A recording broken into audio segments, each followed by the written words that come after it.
sure you've been informed, but it's your 500th game tonight. It feels like it's fast to us. Does it feel like it's fast to you? Really fast, yeah. Yeah, it goes quick. What does the getting to that number mean to you, and just your feelings about how quick it's going, I guess? Yeah, I mean, getting a chance to live out my dream and play in the NHL, and to have done it, for 500 games now, it means a lot to me. I know there's not a lot of guys that get to that number, so it's special to me. Yeah. You were given the captaincy pretty young when you came into the league. How do you feel you've evolved kind of as a leader? Are you more vocal than maybe you were at the beginning, or how you felt you've gone? Yeah, I mean it's a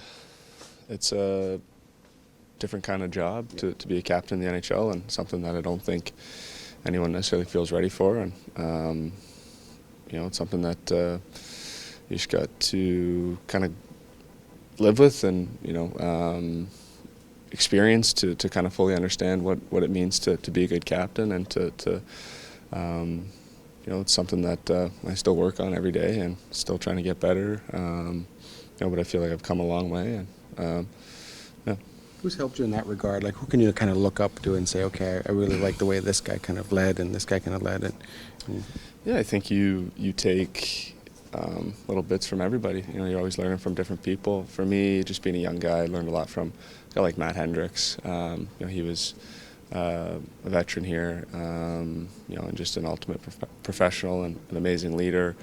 I remember in that playoff run in 2016, 2017, he didn't play in the playoffs, but he dressed every single game, and simply just because how important he was in the room. And we definitely learned a lot from him. Lots of different guys, kind of along the way. From game 1 to game 500, like, how have you evolved as a player? Like, have you noticed things along the way that are kind of milestones for yourself, and how you try to evolve your game? I'd like to think I'm a more responsible player. Probably not as reckless as I was at 18 years old. Yeah, there's definitely lots of different things that I notice. Play the game a little bit different, but you have to adapt in the NHL, otherwise you don't go very far. There's been a lot of highlights, I'm sure. Anything for you that just kind of stands out as far as memories in the first 500? I think they only count regular season games, but I think my favorite memories are obviously all from the playoffs. All of them, from that first run there to last year. I think all my favorite memories kind of come from there.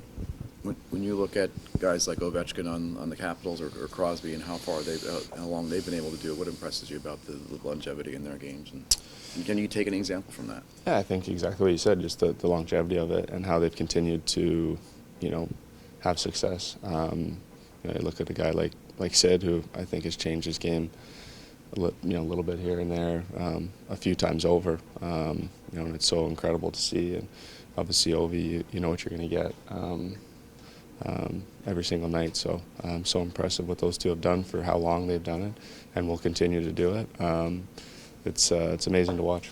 Connor, can you speak to the evolution of your team and the additions of guys like Hyman and Kane here over the last couple of years, and maybe how that's changed the complexion and where you think this group collectively is at, as opposed to maybe 3 or 4 years ago? Yeah, I'd like to think that we've built a culture here, with the core group of guys, and obviously we've brought in lots of great pieces, Hyman and Campbell and Kane and all these types of guys, and